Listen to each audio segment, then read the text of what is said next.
Hello students, welcome to our channel. आज हम करने जा रहे हैं class 10 science chapter number 6 life process के बैक एक्सरसाइज के क्वेश्चंस के solution. First question is how are fat digested in our body, where does this process take place.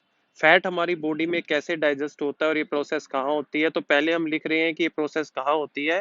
Then digestion of fat take place in small intestine में होती है। Fat enter करता है intestine में छोटे छोटे ड्रॉपलेट्स की फॉर्म में। बाइल जूस जो है, जो कि लीवर से निकलता है, वो इसको फर्दर और छोटे साइज में कर देता है। इस प्रोसेस को हम एमल्सिफिकेशन बोलते हैं। और उसके बाद लीपेज एंजाइम जो कि प्रेजेंट होता है पैनक्रियाटिक जूस में, जो कि पैनक्रियास से निकलता है, वो इन छोटे छोटे टुकड़ों को फैटी एसिड और ग्लिसरॉल में जो है वो कन्वर्ट कर देता है। तो ये प्रोसेस है फैट को डाइजेस्ट करने की।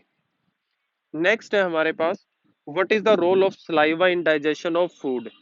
सलाइवा जो है वो डाइजेस्टिव एंजाइम रखता है अपने अंदर, जिसे हम स्लेवरी अमाइलेज भी बोलते हैं। और डाइजेशन की बात हो रही है तो फिर ये क्या करेंगे, ब्रेक डाउन कर देते हैं कॉम्प्लेक्स स्टार्च को। स्टार्च जो हम खाना खाते हैं ग्लूकोज की फॉर्म में, उसे तोड़ देते हैं माल्टोज में और डेक्सट्रीन में। नेक्स्ट है, what are the necessary condition for autotrophic nutrition and what are its by products. Autotrophic nutrition यानी कि फोटोसिंथेसिस की नेसेसरी कंडीशन क्या है और उसमें कौन कौन से बायो प्रोडक्ट निकलते हैं। Then basic requirement for autotrophic nutrition और बायो फोटोसिंथेसिस प्रोसेस जो है वो है chlorophyll, carbon dioxide, water and light. And during this process water और ऑक्सीजन जो है वो प्रोड्यूस होते हैं बायो प्रोडक्ट की फॉर्म में। What are the difference between aerobic and anaerobic respiration. और कुछ ऑर्गेनिज्म के नाम बताओ जो एनएरोबिक यूज करते हो। तो पहला एरोबिक के बारे में पढ़ते हैं। एरोबिक में देखिए पॉइंट्स में, ये टाइप है रेस्पिरेशन का जो ऑक्सीजन की प्रेजेंस में होता है। कंप्लीट ऑक्सीडेशन होता है यहाँ पर ग्लूकोज का। बहुत ज्यादा एनर्जी निकलती है, 36 एटीपी निकलती है। एडिनोसाइन ट्राइफॉस्फेट इसकी फुल फॉर्म है। एटीपी जो है वो एनर्जी की करेंसी होती है।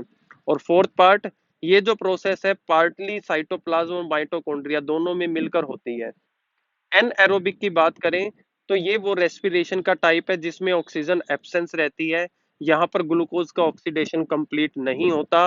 अमाउंट जो एनर्जी का है वो भी बहुत कम, यानी कि 2 एटीपी निकलता है। और ये प्रोसेस जो है वो साइटोप्लाज्म में होती है। और अब उन ऑर्गेनिजम्स के नाम जो एनएरोबिक रेस्पिरेशन के मोड को सपोर्ट करते हैं वो है ईस्ट, कुछ बैक्टीरिया है, और टैपवर्म जैसे पैरासाइट्स भी हैं। How are alveoli design to maximize the exchange of gases. Exchange of gases को ज्यादा से ज्यादा करने के लिए एल्वियोली को कैसे डिजाइन किया गया है। तो लंग्स के अंदर जो ब्रोंचियोल्स होते हैं वो फाइनली खत्म हो जाते हैं लास्ट में जाकर बैलून लाइक स्ट्रक्चर में, जिनको एल्वियोली बोलते हैं। और एल्वियोली हमें लार्ज सरफेस एरिया देता है जिससे गैसेस का एक्सचेंज हो सकता है। ज्यादा सरफेस एरिया, वो बैलून फूल जाते हैं जब हम सांस लेते हैं, और जब सांस छोड़ते हैं तो बैलून सिकुड़ जाते हैं, वो हमें लार्ज एरिया प्रोवाइड करते हैं। What would be the consequences of deficiency of haemoglobin in our body. हमारी बॉडी में हीमोग्लोबिन की कमी होने से क्या हो सकता है। आंसर इज, हीमोग्लोबिन एक ऐसा पिगमेंट है जो आरबीसी यानी कि रेड ब्लड सेल में पाया जाता है। ये कंटेन करता है हाई अमाउंट ऑफ ऑक्सीजन, और ऑक्सीजन को लंग से बॉडी के हर टिश्यू तक लेके जाता है, ये इसका काम है। अगर हीमोग्लोबिन लेस होगा तो ऑक्सीजन भी लेस हो जाएगी। और अगर एक पर्सन के पास बॉडी में कम हीमोग्लोबिन कम ऑक्सीजन होगी तो वो जल्दी थकान महसूस करेंगे, और जो स्किन का कलर है वो येलो येलो होना शुरू हो जाएगा। Describe double circulation in human beings. Double circulation क्या होती है, जरूरी क्या है, तो देखिए ह्यूमन बींग्स के अंदर हार्ट जो है वो 4 चैम्बर्ड का होता है। राइट और लेफ्ट ओरिकल्स होते हैं, और राइट और लेफ्ट वेंट्रिकल्स होते हैं।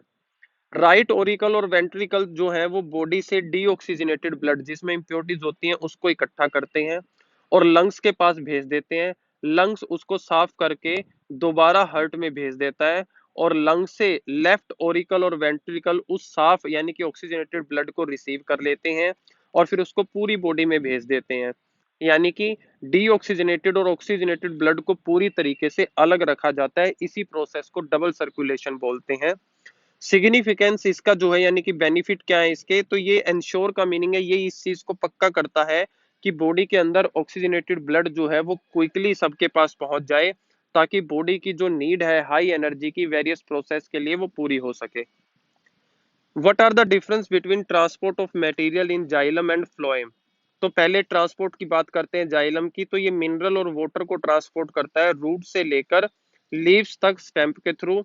इसके दो पार्ट हैं, इसमें वेसल्स और ट्रेचिड्स काउंट किए जाते हैं। और ये प्रोसेस जो है वो यूनी डायरेक्शनल रहती है, रूट से लीव तक जाती है, वापिस नहीं आ सकती। जबकि अगर ट्रांसपोर्ट ऑफ फ्लोएम की हम बात करें तो फ्लोएम में ट्रांसपोर्ट होता है फूड का लीव से लेकर रूट तक और स्टोरेज ऑर्गन्स तक। इसके अंदर सीव ट्यूब्स आते हैं, सीव सेल्स आते हैं, कंपेनियन सेल्स आते हैं। और ये प्रोसेस जो है वो बाई डायरेक्शनल होती है, दोनों तरफ से हो सकती है। इसके पहले पॉइंट में मिस टाइपिंग हो रखी है।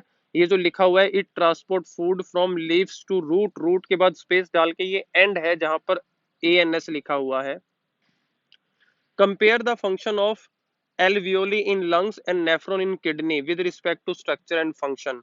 तो पहले एल्वियोली की बात करते हैं। तो देखो एल्वियोली एक बैलून लाइक स्ट्रक्चर है जो लार्ज एरिया देता है एक्सचेंज की गैसेस के लिए लंग्स को।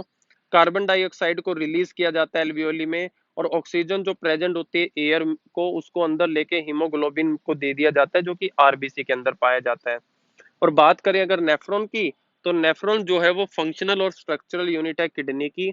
हर नेफ्रॉन के अंदर कप शेप स्ट्रक्चर होता है जिसे बोमन कैप्सूल बोलते हैं, और कलेक्टिंग डक्ट होता है जिसमें वो वेस्ट सब्सटेंस इकट्ठा करते हैं।